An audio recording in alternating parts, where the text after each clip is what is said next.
Hello and welcome back to my channel. This is Early Career Academic. On this channel, I use the Passion Planner to set personal and professional goals.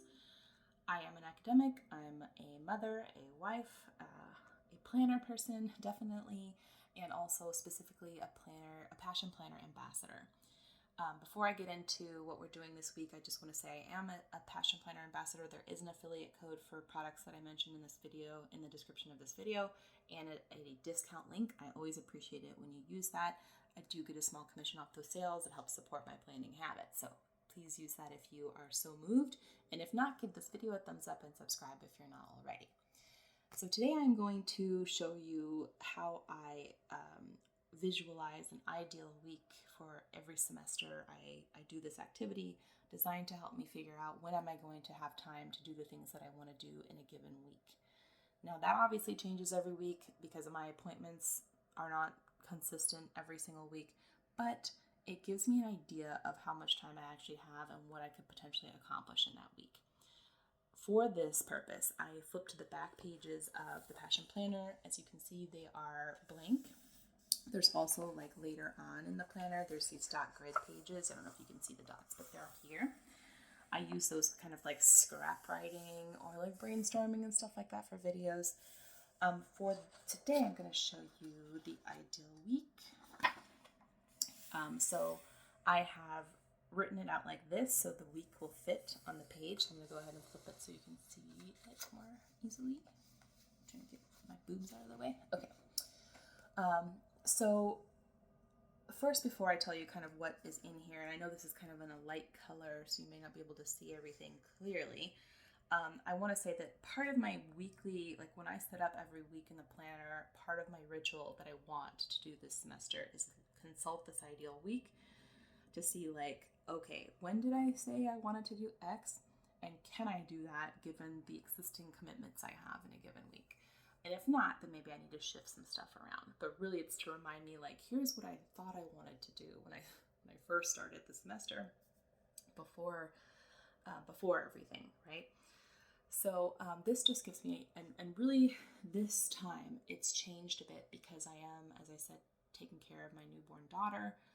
And what I ended up doing is figuring out how many naps she would have between when she like gets up for the morning and when my husband comes home, or like to the end of the workday. And then I decided, what am I going to tackle in those nap windows? Now, at my daughter's current developmental age, she's sleeping about an hour at a time. Sometimes the morning nap's a little longer, like the one between 4 a.m. and 9 a.m. But I can pretty much count on most of these day naps being about an hour in length. So that's not a lot of time to do deep work, certainly, but it is enough time for me to like get something done, right? And then when she's awake, after I'm done feeding her and burping her and stuff, I put her in her bouncer or tummy time or some combination. We read books and look at toys and stuff, but also it's when I like madly do other things that I can do while she's awake, like load the dishwasher, unload the dishwasher, throw another load of laundry in, eat, right? Like those types of things, so that when she is napping, I have that whole hour potentially, fingers crossed, to do the thing that I need to do. So this is Monday through Friday, and then I have Saturday and Sunday squashed on here because I don't really work Saturdays, but they might be when I create content for this channel or blog for my blog. We'll see how that goes, but that's like, I'm keeping that open as an option. And then Sundays, I do check emails in the morning, and I set up an announcement for the next day because my students have stuff that's due Sundays for the most part. So that's why I have a little work going on Sundays. So as I said, these are based on naps, the baby naps. So they're not specific times of day because that can vary depending on when she gets up from her like morning nap. And I'm not like keeping her on a super rigid schedule. I do like make sure that she's comfortable enough to take a good nap, and the time between bottles remains pretty fixed during the day. But there's a half hour to an hour slide each day about when all of this occurs.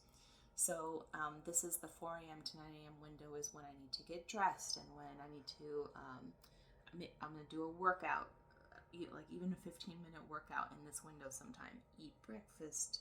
Maybe the baby has her long nap. Maybe she doesn't. Some morning she does, some morning she doesn't. But whatever the case, just get everything ready for the day. 9 a.m. is when the work day begins. For all intents and purposes, it's when I will check emails. It's when I will grade papers and so on and so forth. Then I get about 3 naps before, 3 or 4 naps before 5 p.m. 5 p.m. is the cutoff. And so in these naps, I've decided, like for the most part, for each of the first nap will be emails and feedback to student writing. I figure that's like the thing that if the whole day goes off the rails with the baby and everything, that will be the thing I absolutely need to do because it's the job I'm getting paid to do. So if I tackle that first in the first nap, then at least I will have met my obligations to my students for that day, or more or less, and I will feel a little better if, again, the whole day goes off the rails. Then the second nap varies from day to day. So the second nap is potentially when I will have student office hours, so potentially meet with students in this window of time. Also, I can do some more emails and feedback on student writing. There could be some admin tasks I need to tackle in that time. But I have this one as like designated meetings, and this one potentially more emails and feedback. Then Tuesdays, you can see I've put academic writing in 2 nap slots. That's because I am trying to find time to make it happen. It might be more realistic to say that there will be 1 academic writing nap on a Tuesday and a Thursday. That's just the reality potentially, but this is aspirational, and it's just designed to give me an idea of like, will I have enough time to tackle everything? And then in the nap before or around 5 o'clock, I basically between when my husband gets home at 3 and 5 p.m., typically I will have like a glass of wine and just unwind, and then I'll make dinner, we might watch some TV, and then we kind of have to like give her a bath and get her ready for the evening. So that's why I have relax/dinner in this last little day nap slot. I also have more student meetings Wednesdays. So this is a 3 to 5:30, and I do that because they're asynchronous online classes, and some of them have day jobs. So I want to give them some like later in the day options. So that is bleeding into my relax and dinner window. But that's okay. I can just do some more catch-up work during that time, and my husband will tackle dinner that day, no problem. So the rest of this follows a similar pattern: feedback and emails, meetings. These meetings slots are here because of the administrative meetings. I looked at the ones we've scheduled so far, and these slots have the most meetings in them, here, and here. So I need to remind myself that these are happening not necessarily every week, but they're happening often enough that it will squash out other work I can get accomplished. So it's important to put those in, even though they don't happen every week, so that I am being realistic about what I can do. And then here I have creating video content on Fridays. That's partly because I would like to film my next week setup on Fridays, so that I know what's happening next week, and also it's just easier for me to film when my daughter is napping and my husband's out of the house, because I'm just less likely to get interrupted. But we'll just see. I'm going to fit that in wherever it fits in. If it doesn't fit in there, it doesn't fit in there. Totally fine. Also, it just occurred to me that we're having our writing group meets now in the afternoons on Friday, so that might have to change, which is fine. I can move it to the morning, like to this morning slot even. I'll find time. And then, as I said, Saturday, potentially writing for my blog. And Sunday, I have a little bit of work for my students, but I try to keep that to the 9 a.m. to noon time period, so that I can get the rest of Sunday off to enjoy myself and be with my family. So this is an ideal week exercise. I encourage you to try it, especially if your schedule changes like mine does every 6 months or so. It's important to kind of take another look and see what's working, what's not working.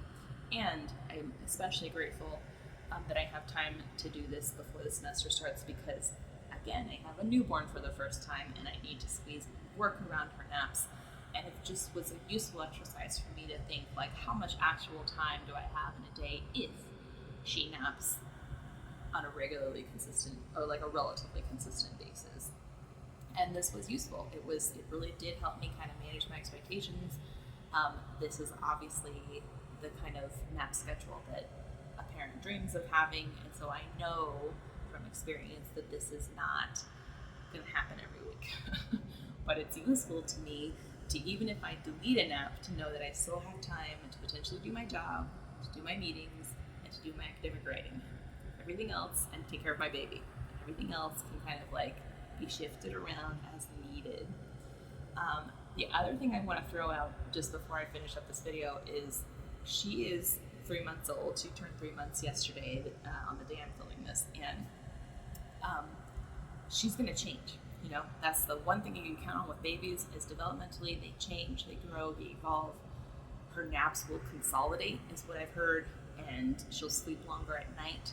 So I will have to probably make changes to this faster than I even think, because she isn't going to kind of keep this newborn sleep-eat schedule forever.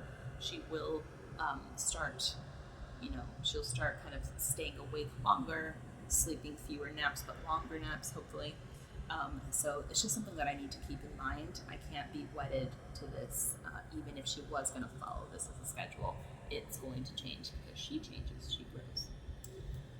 Well, that's all for this video. I hope you found it useful. I hope, maybe it inspires you to think about the way that your weeks are structured. I would really like to know if you do an ideal week exercise, how often do you do it? Do you do it before, at the turn of the new year, or maybe mid-year, or if you have a semester schedule, do you do it every semester? Just let me know in the comments. I'd be grateful to know if this is helpful to you. And again, thanks for watching. Please give this video a thumbs up and subscribe if you're not already subscribed. I will see you back here shortly. Have a good one.